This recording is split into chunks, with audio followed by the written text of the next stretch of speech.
Assalamualaikum warahmatullahi wabarakatuh.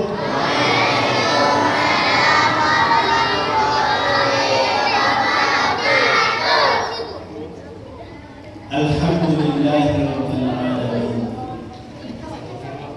Alladzi anzala al-Qur'an fi syahri Ramadan.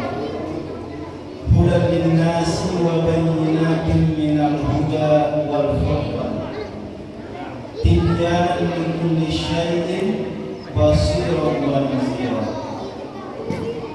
Asyhadu an la ilaha illallah wahdahu la syarika lah wa asyhadu anna Muhammadan abduhu wa rasuluh la nabiyya ba'dah.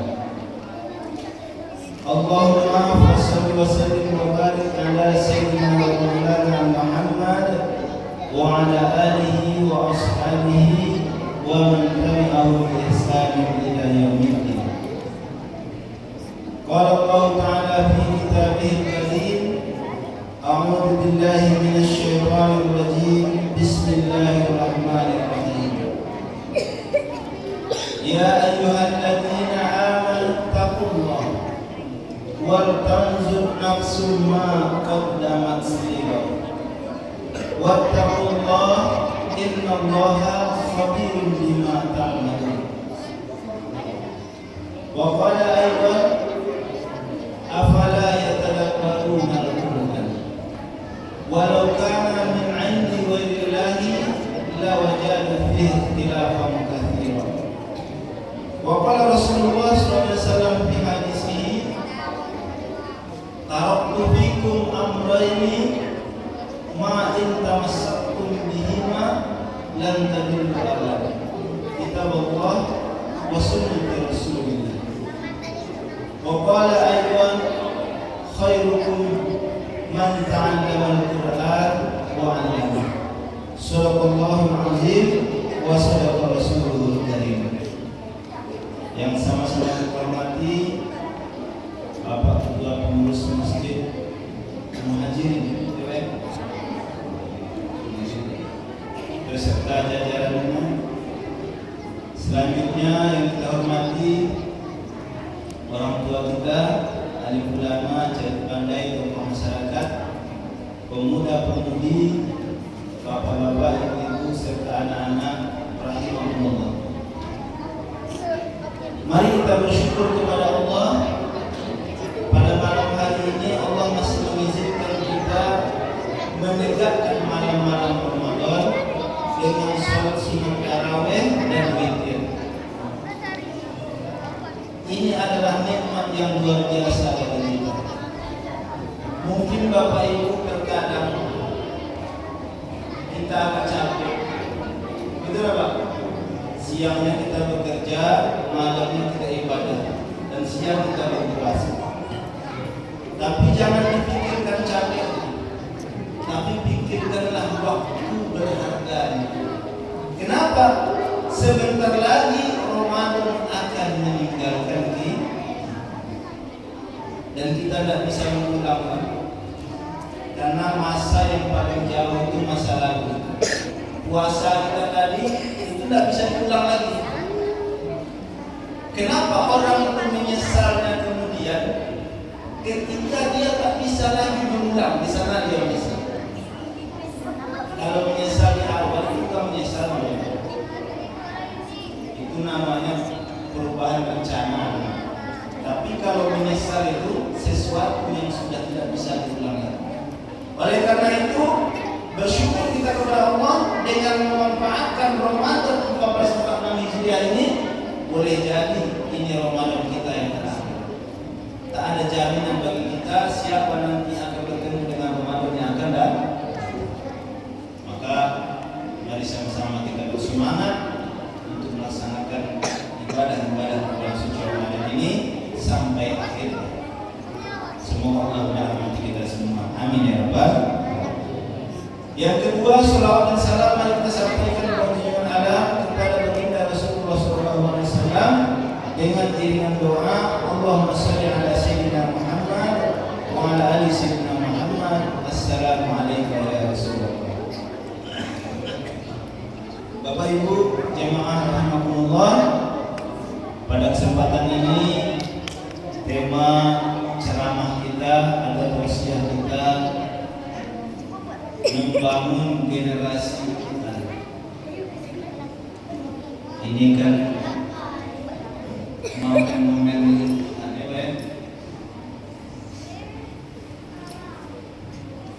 Allah Subhanahu wa taala berfirman dalam surah Ar-Rum. Kalau salah nanti perlu disiapkan. Apa kata Allah Subhanahu wa taala? A'udzu billahi minasyaitonir rajim. Bismillahirrahmanirrahim. Zaharal fasadu fil barri wal bahri bima kasabat aydin nas. Liyuqahum wa'dal ladzi 'amilu la'allahum yarji'un.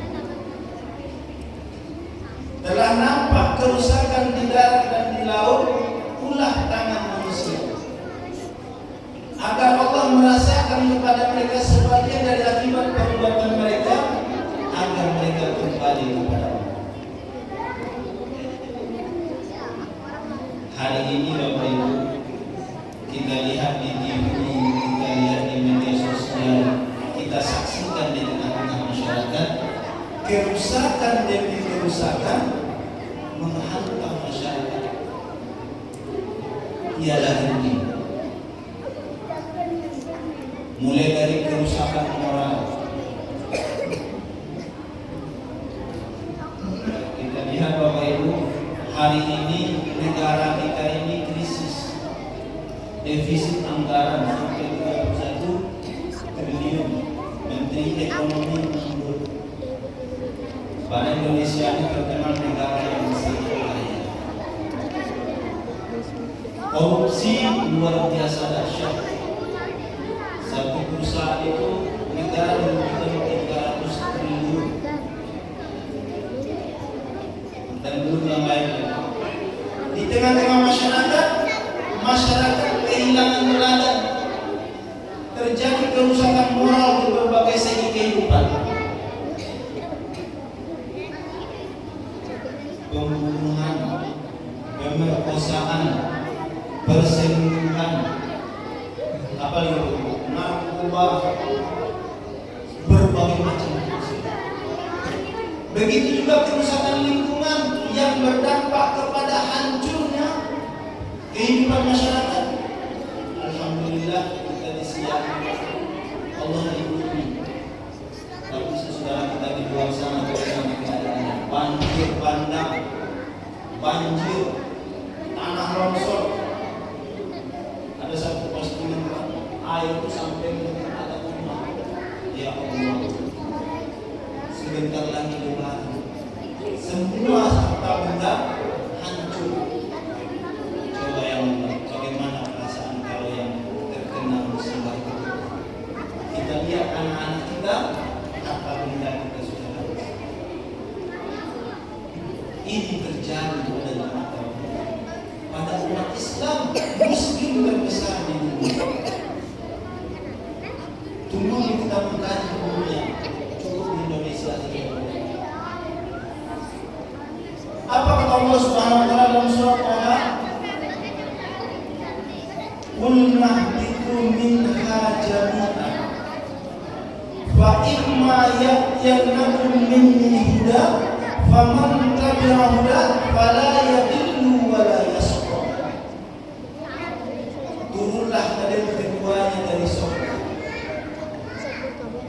Jika datang petunjukku, maka siapa yang ikut petunjuk itu, fala yadillu wa la yashqa, tidak akan sesat dan tidak akan celaka.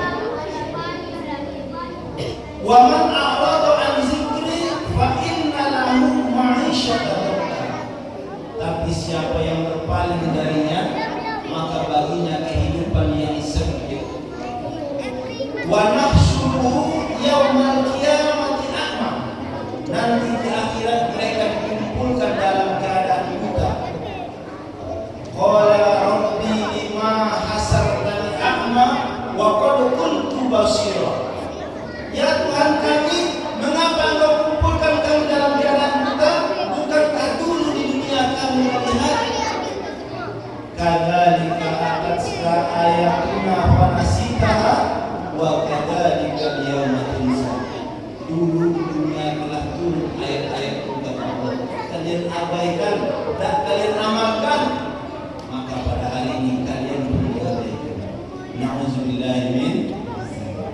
Bapak Ibu dirahmati Allah Subhanahu wa taala. Dan surah Al-Rum tadi kita garis bawahi aidihim, telah terjadi kerusakan ulah tangan manusia. Para mufassir mengartikan adalah sebab akibat kemaksiatan dan dosa-dosa yang dilakukan oleh manusia. Itu penyebab kerusakan. Hari ini Bapak Ibu, umat Islam hari ini aturan mereka tidak bersumber dari Al-Quran. Padahal Allah katakan syahrul Ramadan alladzi unzila fihi al-Quran hudan lin-nasi wa bayyinatin minal huda wal furqan. Pada bulan Ramadan Allah turunkan Al-Quran petunjuk bagi manusia, penjelas terhadap petunjuk itu dan pembeda antara yang hak dengan yang batil. Bertanya saya Bapak-bapak, sudahkah kita menjadikan Al-Quran sebagai petunjuk dalam kehidupan kita atau belum? Sudah belum, Pak? Tidak bisa kita jawab ya. Tapi kita bilang sudah, nanti ada yang belum ya. Dibilang belum, sebagian sudah. Ternyata Bapak Ibu, umat Islam hari ini mengambil Al-Quran sebagian dan meninggalkan sebagian yang lain. Apa kata Allah Subhanahu wa taala? Apa tu'minuna bi ba'dil kitab wa takfuruna bi ba'd? Faman yaf'al dzalika minkum illa khizyun fil hayatid dunya wa yaumal qiyamati yuradduna ila asyaddil azab.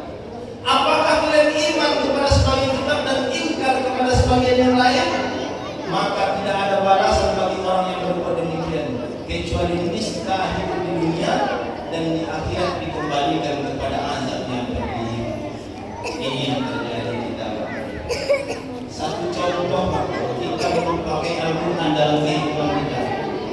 Kita sekarang Ramadan, ayat yang sering dibaca apa?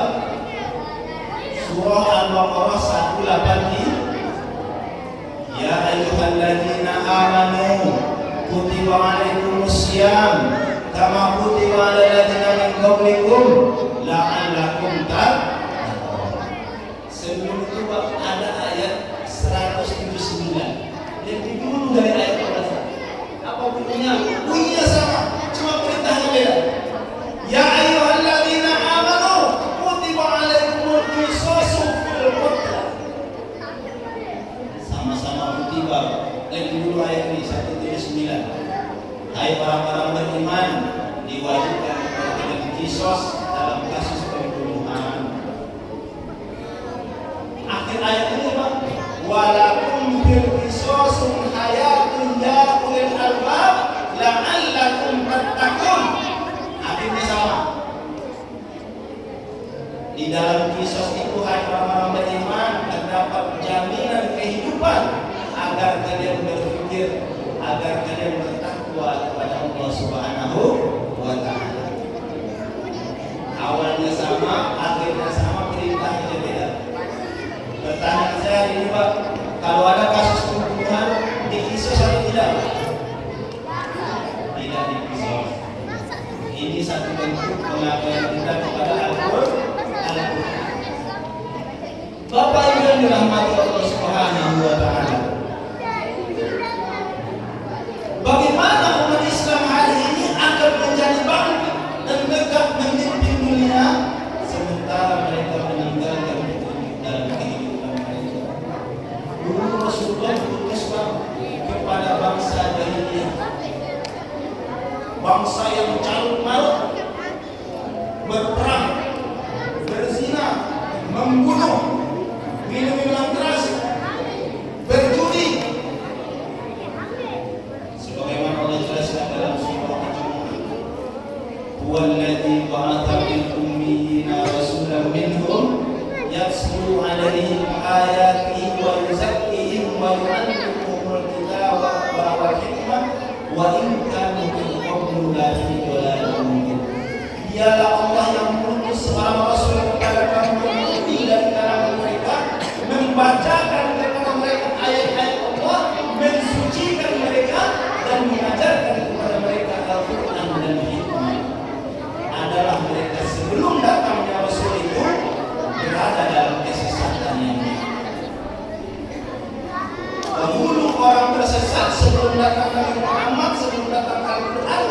begitu datang Nabi dan Al-Quran, mereka menjadi bangkit mendapat petunjuk sehingga memimpin dunia.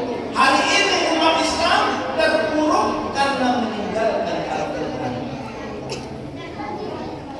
Bapak Ibu Allah Subhanahu wa Ta'ala, ada makalah ulama berkata, fasadul ayat di fasadul mulk, rusaknya rakyat karena rusaknya penguasa.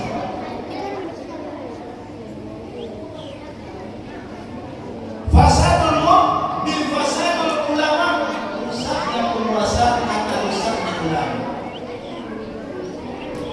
Jadi ternyata Bapak Ibu, ulama itu rusak penguasa atau rusak. Rusaknya ulama kenapa? Karena jabatan dan harta. Hari ini Bapak Ibu, banyak ulama yang hadir di penguasa berharap harta dan jabatan, sehingga mereka menggadaikan agama mereka, menggadaikan ilmu mereka. Seharusnya ulama itu menasihati penguasa, tapi berada di bawah penguasa. Maka yang terjadi apa? Pembenaran. Contoh kemarin kasus Pimba, pantai datang, laut yang terbakar yang baru itu, datang sekelompok ulama membela Akbar CS dengan dalih hadis man ahya akan ahyalah, menghidupkan tanah mati. Padahal itu tanah milik umum, milik masyarakat pantai, laut. Karena membela penguasa, padahal itu orang Cina merampas berapa luas pulau terbatas. Bapak Ibu yang dirahmati Allah Subhanahu wa Ta'ala, oleh karena itu kita tidak ingin berpanjang-panjang mengkaji kerusakan. Apa solusinya? Kedua, apa solusinya? Tidak ada jalan lain bagi umat Islam kalau mereka ingin bangkit dalam kehidupan ini, ingin selamat dalam kehidupan ini. Satu-satunya jalan kembali kepada Islam, kembali kepada Al-Quran dan Sunnah. Kenapa? Karena jaminan itu ada di situ. Apa kata Rasulullah? Taraktu fikum amrayni ma in tamassaktum bihima lan tadillu abad. Kitab Allah wa sunnah Rasulullah. Aku tinggalkan dua pedoman. Siapa yang berpegang teguh pada keduanya tidak akan sesat selama-lamanya, Al-Quran dan Sunnah. Maka mungkin ada yang tidak perlu.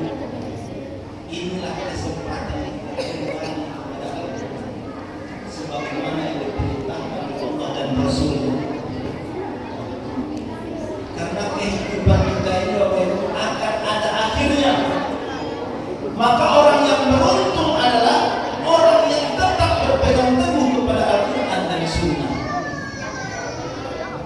Apalagi hari ini Bapak Ibu, lihatlah generasi muda ini. Sudahkah kita memperhatikan mereka?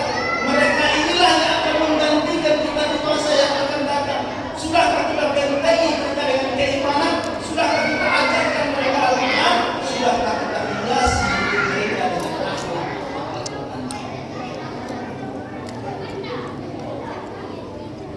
Kadang-kadang kita sebut dengan diri kita lupa dengan generasi kita.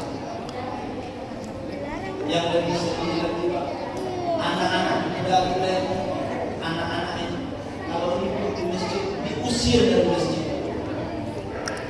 Kalian kalau datang sholat hari itu keluar dari masjid. Orang sepayah-payahnya mengajar masuk masjid, oleh kita yang di dalam masjid diusir keluar. Alhamdulillah menjalan. Tapi di sini saya tidak ada itu. Muliakanlah anak-anak yang ada di masjid. Bila mereka bapak punya uang beli jajan mereka kasih. Ini Pak, kamu rajin di sini. Muliakan orang yang hadir ke masjid. Apalagi anak-anak. Anak-anak ini adalah makhluk yang tak berdosa. Laisa minna man lam yahram saghira. Bukan golongan kami kata Nabi orang yang tak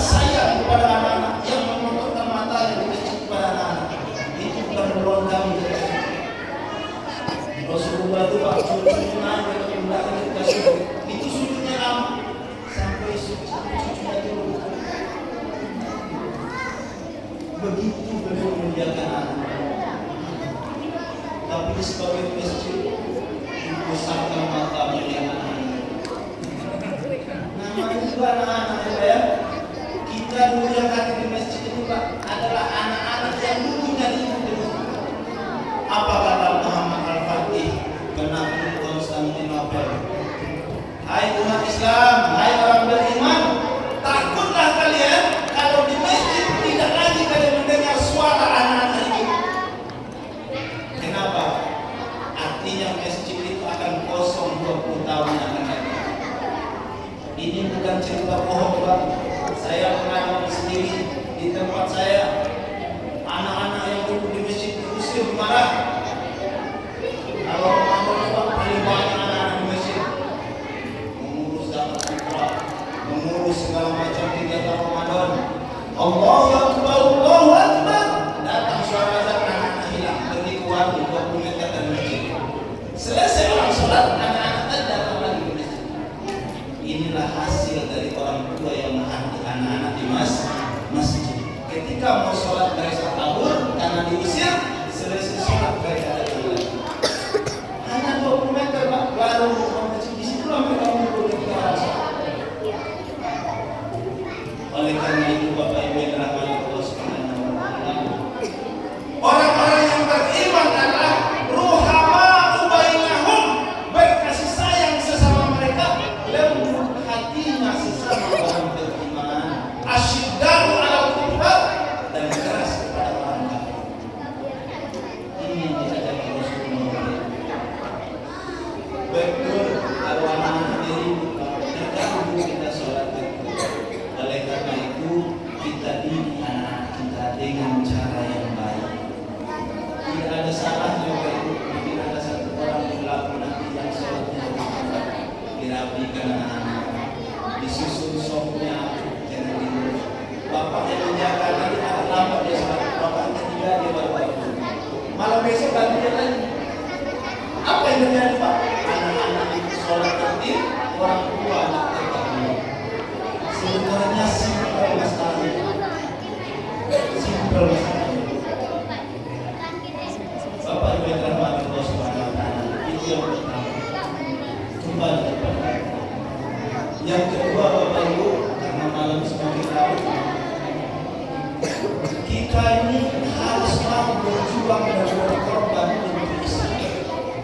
Apa kata Allah dalam surah As-Saff? Ya ayyuhalladzina amanu hal adullukum ala tijaratin tunjikum min adzabin alim tu'minuna billahi wa rasulihi wa tujahiduna fi sabilillahi bi amwalikum wa anfusikum. Hai orang-orang beriman, maukah kalian aku tunjukkan suatu perniagaan, suatu bisnis yang akan menyelamatkan kalian dari azab yang pedih. Apa itu? Iman kepada Allah dan Rasulnya dan berjuang di jalan Allah dengan harta dan jiwa kalian. Untuk membangun masjid ini butuh pengorbanan waktu, butuh fisik, butuh uang.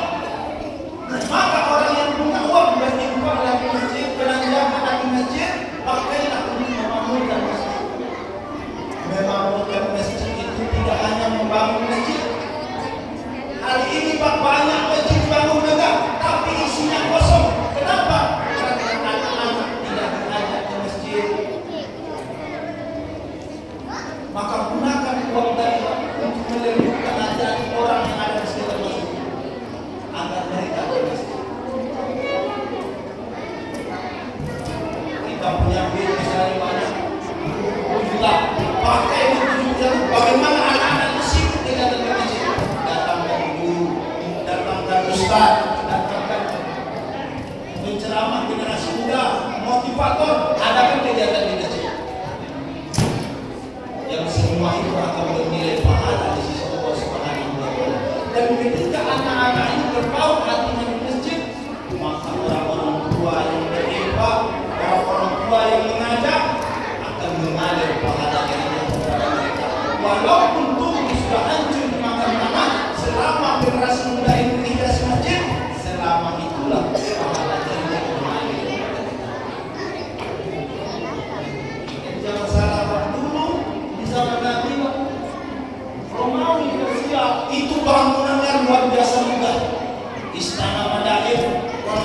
Nobel itu luar biasa.